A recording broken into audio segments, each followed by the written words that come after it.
We have finished the limited series of The Penguin. Let's talk about it.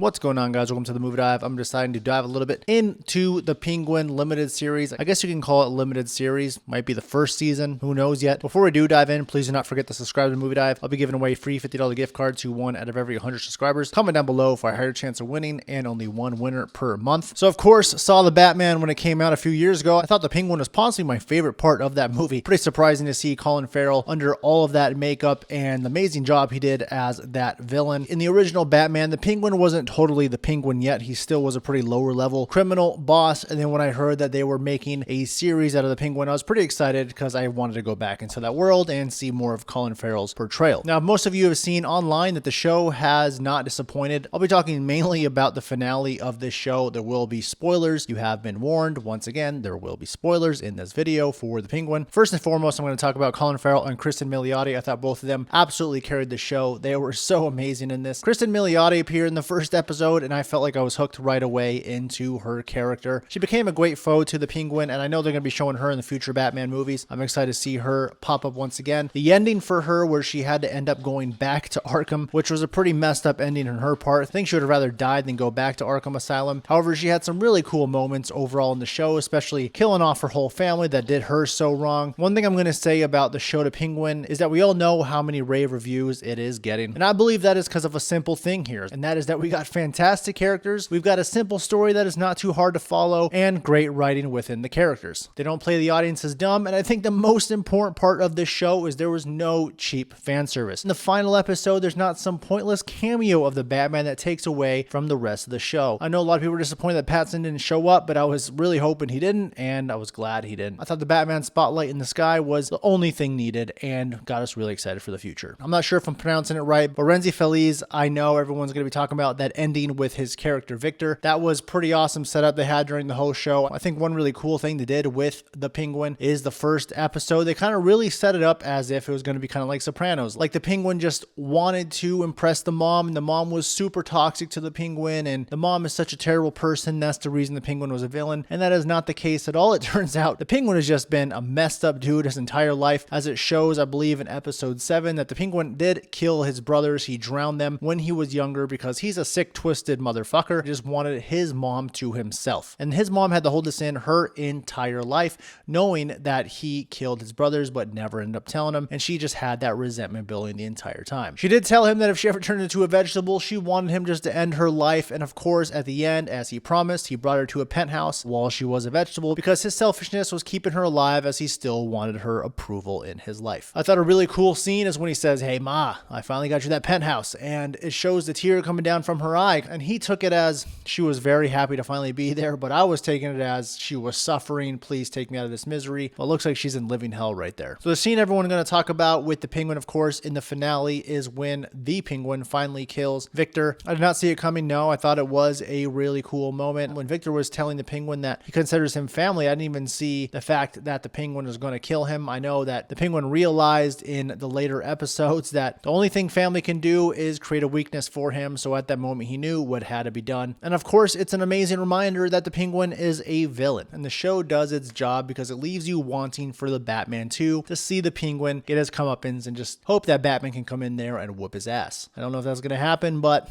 we sure hope for it. Again, the best part of the Penguin is it was a very entertaining show. It didn't feel like a superhero show, and it's something that I'm excited to revisit because when the ending happened, I started thinking about the past episodes of the show and how they built up to it in a very brilliant way. Now, you can absolutely call me crazy or call me wrong, but is Sophia Falcone going to be Poison Ivy in the future? Because she seemed like she had little subtle hints, for example, killing her family with poison or growing mushrooms and using those to sell them as drugs to others. She seemed like a very perfect candidate to become Poison Ivy. I'm sure a lot of you tell me in the comics that absolutely is not going to happen, but it'd be something I'd be excited to see. Now, when some people call this show the best of all time, I disagree. I do think it is my favorite show I have seen this year. I do put it above the likes of House of Dragon and The Bear. And if I gave this show a rating like I did the movies, it'd probably be a solid 75 out of 100. That could easily go up after I do a rewatch because I do want to go through and watch it again. And it also could definitely change depending on the future of how the movies or maybe another season happens. As far as like kind of, I guess, a negative, I guess maybe some of the characters characters, like the Dr. Julian Rush, that guy seemed kind of awkward at times, like he didn't even have to be in the show. I don't want to be childish, but